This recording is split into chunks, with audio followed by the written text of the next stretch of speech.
Thank you for having me here and having that opportunity to show you a little bit about the underworld in Vietnam. And I want to cite the expedition leader Howard Limbert, who said, to find a giant cave like Hang Son Doong in Vietnam is something like you find a previously unknown Mount Everest compared to mountains. And he added, and we still just scratch the surface. So we don't know exactly what is underneath these giant limestone plateaus, and it's an unknown world, and it was a major discovery done in 2009, and we revisited it in 2010, and we explored it more, and we wanted to continue fault lines and even get into maybe even bigger systems. Anyway,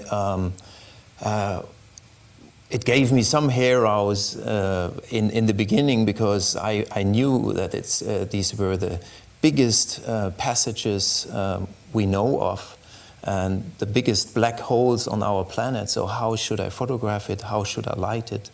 So I will tell you more, and we'll start the show. Yeah, just to give you an orientation where we are in central Vietnam, around here. That's the Phong Nha Ke Bang National Park. It is a huge limestone plateau. It's the biggest in Asia. All the gray part is limestone rock. And we have different river systems here with cave entrances in red. The Wom system here in green, here in violet. These are subterranean rivers with different cave entrances known. And there is the Hang Son Doong situated, the biggest cave passage we found. Just in general, to give you an idea how the landscape looks like, so these are the edges of this limestone plateau. It's a very pretty cone cast or tower cast. So we find some nice ponds where the people water their buffaloes, and it is very fertile land there, so they grow rice, and very, very picturesque and scenic landscape. But also, I mean, the mountains are very rugged and very difficult to explore. And this is also the edge of these systems. So just to make a mile, a horizontal mile, means you have to go up and down and over really sharp, razor blade sharp rocks. And it's a long way. Sometimes you need just a whole day to do a mile. That is the problem, that it's so remote. And out from that plateau, huge rivers come out. They were first subterranean and come to the surface, and they are more or less the life vein for the people, and they wash their water buffaloes or kids playing around, or for the fishermen. So it's really where the life takes place. And that is our main village where we're based off. So it's called Son Trac. It made a huge development the last 10 years. So we have some concrete buildings, and from there we stream out into the forest. So there's a lot of bushwalking. We had fantastic assistance with bushmen, jungle men, who ported us our goods over very steep, rugged terrain.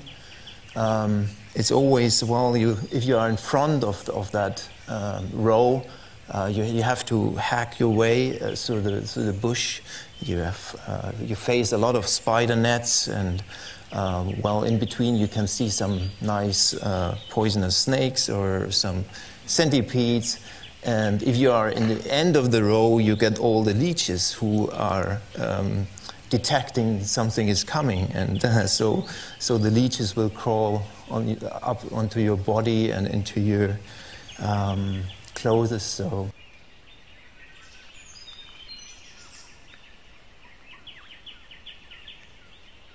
For me, Vietnam is the country of butterflies. So it is amazing. It's overwhelming. You see butterflies everywhere.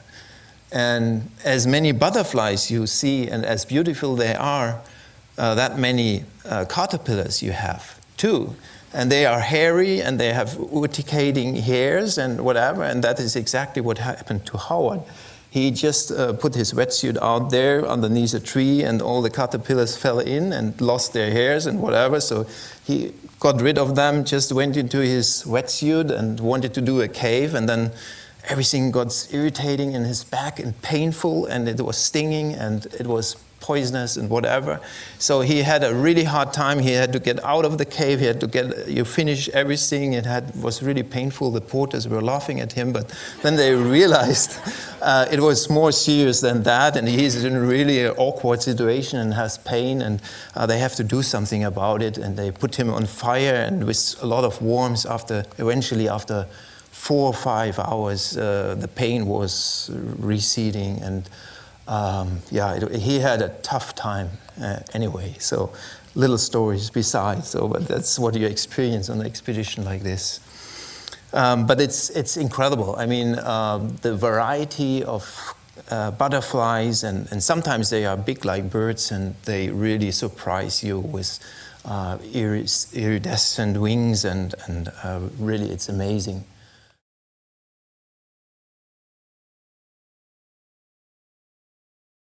So, and for cave exploring, you have to follow any lead, any little fissure, and in the beginning, it's quite difficult to find really major systems. So you can't see it like a mountain. You have to crawl into anything what is kind of opening. And unfortunately, we have been very unlucky on that trip. So it was a lot of effort, a lot of walking, but without really the big results. So we find only marginal descent. So probably if you go further in, maybe there are the big systems, but you never know exactly. So we had something like 20-meter drops, and that was it. So it was always disappointing.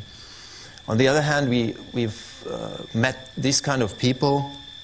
It is in Phong Nha Bang National Park. It's a World Heritage Site, but still there are these illegal loggers and also illegal hunters. So it's amazing how much they carry. These are maybe 100-pound men who are carrying 200 pounds on their back on this very ragged landscape with their plastic sandals. It's incredible how they manage it. Here we are on the entrance. It's like a living thing. That cave breathes and has clouds inside, so everything comes out, and it's almost like a storm, and moves the leaves, and it's a kind of a cold wind. And for me as a photographer, it was always kind of tricky to deal with so much fog. I didn't reckon with that, and I had to somehow live with that, because there was always some sort of condensation, and it was tricky to get some clear view. Especially here in the entrance, there was a lot of condensation. When the cool air comes out of the cave, it just condensate. And well, soon in the beginning, what I showed now is a little gallery. There were already this beautiful and impressive, huge stars.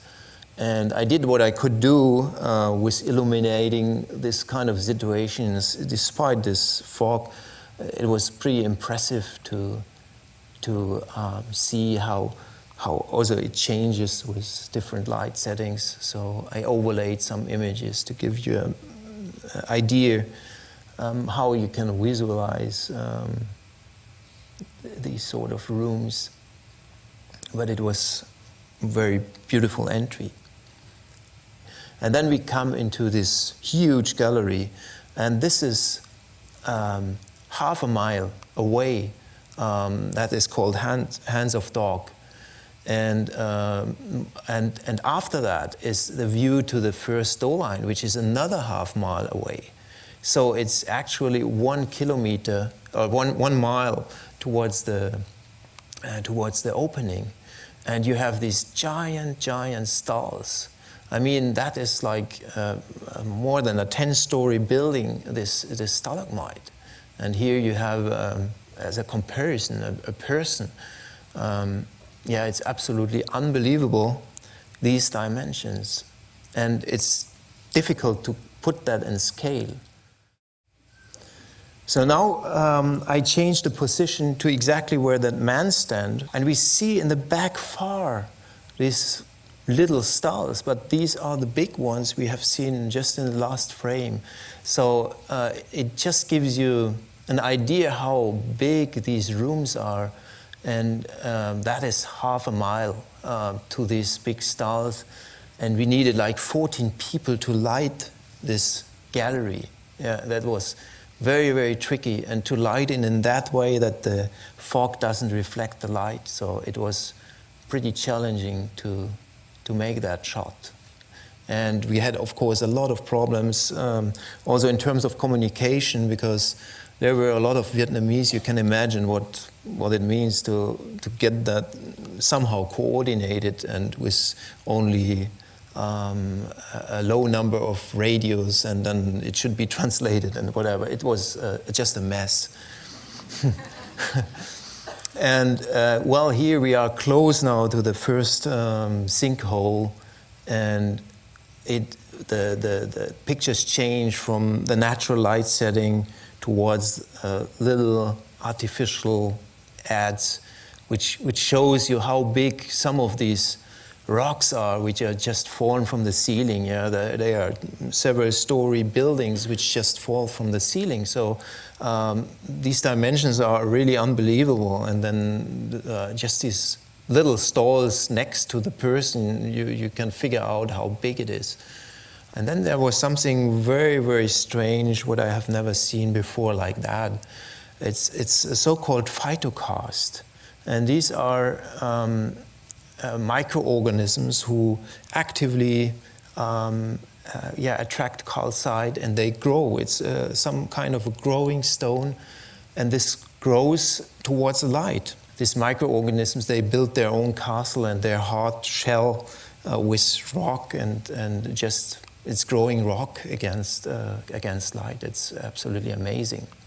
So here we have the dim light of the first line again, and you see the size of these boulders. It's just massive, everything. Yeah, you see a little of the forest on the top, and there are hanging vines, and some look like petrified icicles. And down there you have a giant, it's also a phytokarst stalagmite in a way, and it's over and overgrown with plants.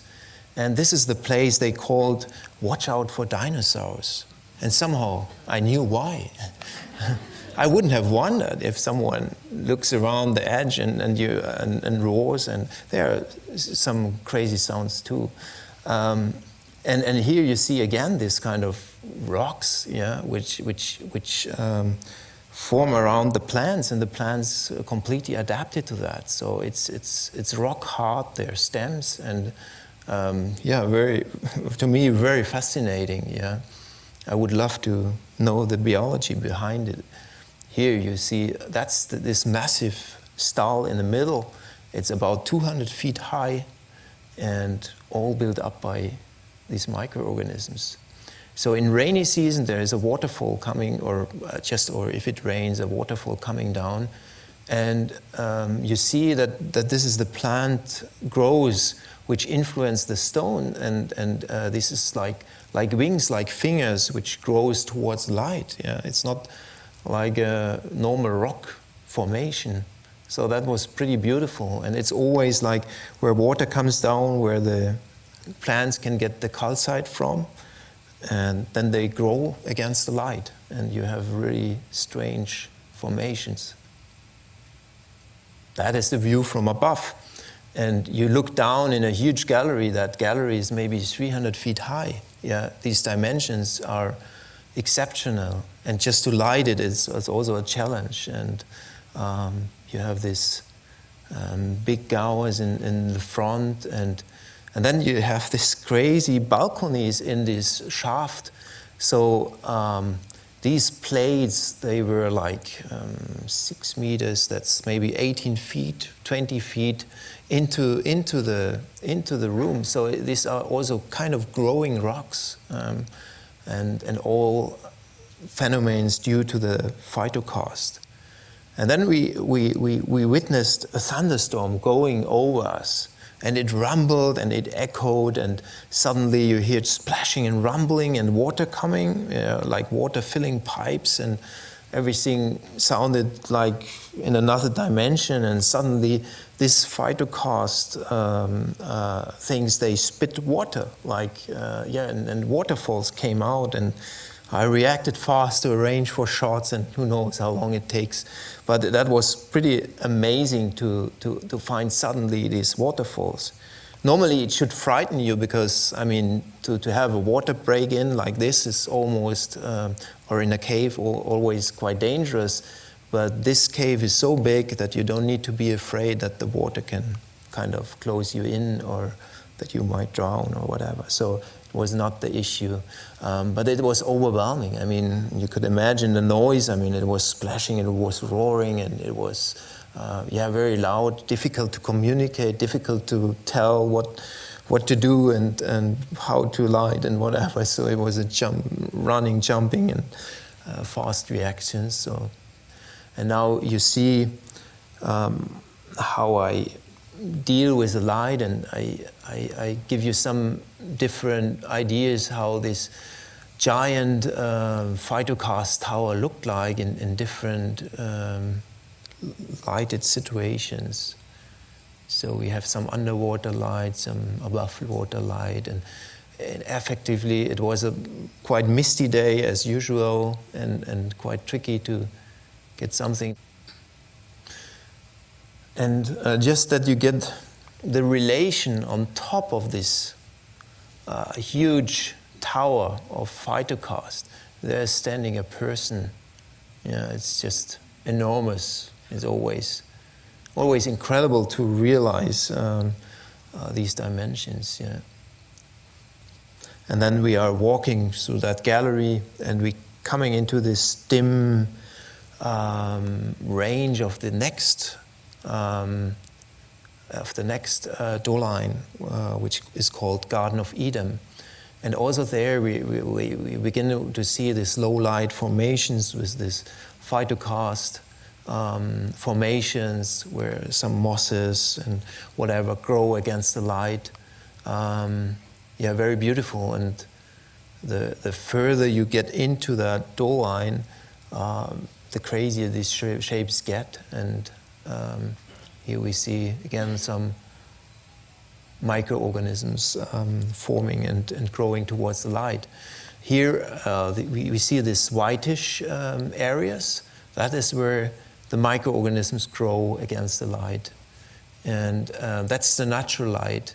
And then I front lit the same situation, and you see now where the chlorophyll is and where the receptive areas are for photosynthesis. Here the same in a detail. It looks like the surface of Mars. It looks so extraterrestrial. That is done with natural light, by the way. And if I add front light, it looks like that. Yeah. It's a really, really crazy formation. So I love to explore this type of things, where I have never heard anything about it or seen anything about it. And you stumble about this. In the beginning, I couldn't believe it. I mean, it was rock hard stem, and there was this little fern on top. And it looks like it's growing on pavement. It's rock, everything is rock, the stem is rock, and there's little green, I mean, it looks like fossils, really like the Jurassicum, but it's green on top. And it's not petrified, it's living, and wisely living very well there. Yeah, that's relative to the nettle. It's a Utica, which is kind of strange because it doesn't look at all similar. And then you have these communities of in the phytocast. So all these different colors, the light green, dark green, reddish, that is all related to a different microorganism, and it would be really nice to do a biological research to determine what kind of organisms are capable to do that. And maybe it would be interesting for science, because maybe they are very light receptive, and who knows what you can, I don't know, can use that. So it would be really nice to do some more exploration there. And this is how Garden of Eden looks like. So we have a forest inside the cave, which is incredible. And we have this huge phytocast, stalagmites in front, and then a jungle. It's kind of strange. We had a botanist with us, and he looked for maybe new plants. He couldn't find any, but every plant is kind of formed in a different way. So that's him researching the plants, and especially the trees. They grow slim. They don't have much light like above. They are tall, maybe 100 feet tall, but very slim and tender. And it's a really, interesting environment, which is kind of different. So they call it morphological plasticity, or phenotypic plasticity, that these plants shape different. So it's not genetically. And this is a little impatiens with a little fruit fly on it. So you find even flowers there. It was really an overwhelming experience to see that and to live in that line. And also the way back there, I mean, when it was night, I mean, we heard this kind of strange noises. It was a big flapping, and it was echoing everywhere. It was really loud. We couldn't imagine what it is. I mean, we would have thought it's maybe a pterodactylus, like a flying saurus or something like that. But then we thought maybe it's a big owl, but we never saw it. We always listened to it, and it sounded so loud and so, well, you could imagine anything to that. Yeah? So it was a very, very, very weird environment, and to me it was really incredible to witness that. The situation there in this shaft was extraordinary. Sunlight was hitting the ground, it was humid, and whole clouds were rising, and it was like climbing through the skies, climbing through the heaven, and you are in the midst of these cloud formations. That was really something very, very special and amazing to me. I mean, you are like in midst the heaven, captured in a cave. So this was really unusual to just enjoy.